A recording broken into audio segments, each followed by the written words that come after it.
Alright, hello guys, welcome back to another voice note. As always, unscripted. I want to say unplanned, that wouldn't be true. I have a general thing that I want to share with you.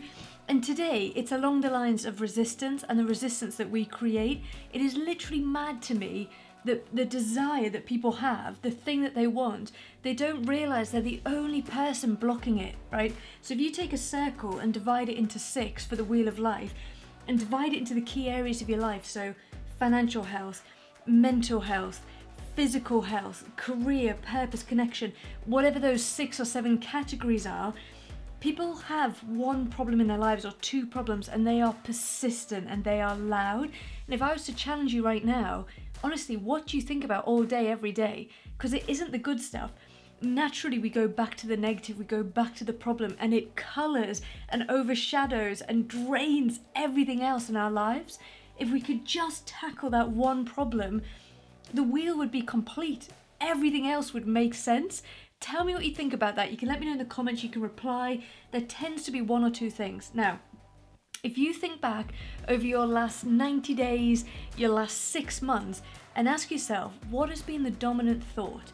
What has been my dominant feeling? What has been my dominant focus in that area? You'll realise that what you've been thinking about and what you've been doing has led to where you are now. But let me tell you something even crazier. You knew the answer all along. It's right here. You literally know it's right here in your heart, in your gut, in the depth of your body. And I know this for a fact. There is a whisper every single day that comes to you and it says to you, quit that job, have that conversation, write that book, post that thing, change that brand, do this thing. There is a whisper in your heart, and it's whispering so quietly and so gently, guiding you and telling you what to do, and yet you ignore it and you resist it, and you go down the line 6 months, 12 months, 2 years, and you finally reach a moment where you can't bear it any longer. The pain, the suffering becomes so acute, you make a change. And guess what change you make? The change you knew you should have made 2 years ago. So here's the moment, right? In this second, there is a whisper in your heart. There is something you're meant to do, meant to say, meant to change, meant to pursue, meant to go after, meant to express, meant to confess, meant to stand for. There is something, isn't there? You've been warned in a really beautiful way. Are you going to pay attention and listen and take the action? Or are you going to wait 2 years and experience 2 years of pain pushing that canoe upstream? Or are you going to turn that canoe around, put the oars in the boat? Do canoes have oars? I don't know. Put the oars in the boat and just go with the flow, go downstream.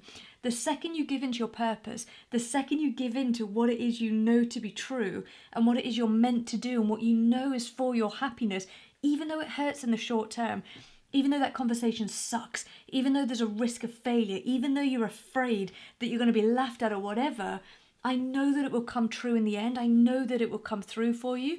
And those minor pains, the contrast of what you have to go to get to the other side, becomes so minor the second you experience this one beautiful thing.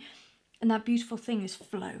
It's that feeling of sitting down and saying, I know what I'm here to do and I'm doing it. Oh, it's the most amazing feeling to sit at your desk and know what your brand should look like, or to start writing, or to move to that beautiful place, or take a holiday to start experiencing it, whatever it is for you. You wake up and all of the negative thoughts and fears and worries come in and you go, oh, wait, hang on. They were my story, that was my story, but now I made a change and actually my reality is different. And often the change happens, the decision happens, and then we need to give reality time to catch up with it. So the reason I'm telling you this is context to what I'm about to tell you. I've had a whisper in my heart for a long, long time. I know what I'm here to do.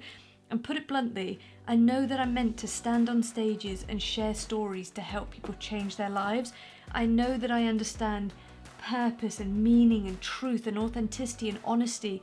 And I know that somehow I've been given the words or the stories or the messaging or the vibe or whatever to be able to communicate that to people. They are my gifts and I know that.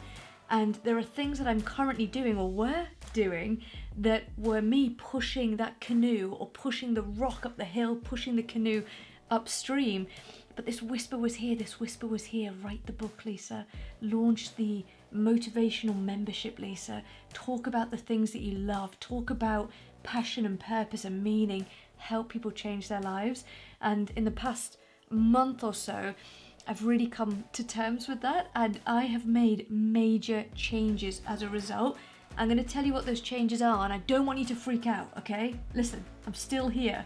I'm just going to be more honest about what I'm here to do and what I love and what really lights me up, and a thought that I am deliberating, but I think I've probably already made. Just take a deep breath, everyone, okay? The thought that I'm deliberating that I've probably already made is I think I'm moving away from the Dare to Grow brand and the Dare to Grow platform, and I'm starting again as Lisa Bean. I'm going out with my own name. I'm going out with my colours, with my brand, with my messaging, with my stuff that I love, and I'm just going to own it more. I'm going to stand on more stages. I'm going to do more live membership style stuff on purpose and living your life and going after what you want. I'm not going to teach business anywhere near as much as I was, unless it's one-to-one, and I work with somebody in one-to-one or in my demi coaching program that I've got. And in the background, I've been rebuilding my website. You might have seen I've got a new social media handle, Lisa Bean UK. I could have changed Dare to Grow, but I don't want to drag. I want to start again. So if you're listening on this podcast or watching the video, these are going to continue, but they're just going to be going on a new website. They're going out on a new platform. If you're not subscribed to the Lisa Bean YouTube channel and the Lisa Bean Instagram, and you haven't seen the Lisa Bean website, well, I suggest you get on board if you're down for a lot more happiness and purpose and meaning and truth and all that good stuff that you will have seen threaded throughout Dare to Grow for the last few years. So it's a change and it isn't. It's maybe a reframing. I'm still here. I'm still doing all that good stuff. I'm just going to be more me. I listen to the whisper. I won't delay it any longer because it's leading to unhappiness, and I just don't want to get to that final moment and somebody say to me, Lisa, this is what we intended for you. What were you doing? And in these past couple of weeks, I've been making these decisions. I've been putting actions in place. I feel for the first time in a little while back in flow, back in rhythm. In fact, whenever I've done these voice notes, I felt in flow. Whenever I've made videos about purpose and changing your life, I felt the flow, and that's what I'm doing. So there's a membership. It's going to be live any minute. It's going to be really affordable. I mean, ridiculous. I'm going to go live every month and do a motivational talk and session to get people going. I'm going to put my videos in there, some vlogs, I think. And I might even do in-person meetups, we'll see. I've got Expansion Edge, the demi coaching program, which is a 6-month program. You can work with me, really affordable, that one, I think. If you want to write a book or complete a project or launch a business or build a new funnel, you can use that. Or if you're really insane and you think you want to work with me for a year, you can go the whole hog and look at the one-to-one. That's what I'm doing. There's a few more things which I will communicate in due course, but for now I want to leave you with that and tell you that the decision is the hardest part. Once you've made the decision to give in and trust and take the step, the rest feels easier because it is the decision that we fear. It's telling people, it's communicating, it's what will they think. But who cares? Who cares? If anyone's going to judge you for a decision you're making or not like you because of the way you are, why would you even want them in your space? Like, why would you adjust yourself to be like, oh yeah, okay, I think I'll just stay as I am to make sure you're happy? No, I think go out in your truth, listen to the whisper, take action, and just be open and be easy and see what it leads to. So thank you as ever for being on this mad journey with me. I hope the content that's about to come your way will give you even more inspiration and ideas and motivation to be brave and trust and do what is in your heart, because it is the only answer. I can promise you that.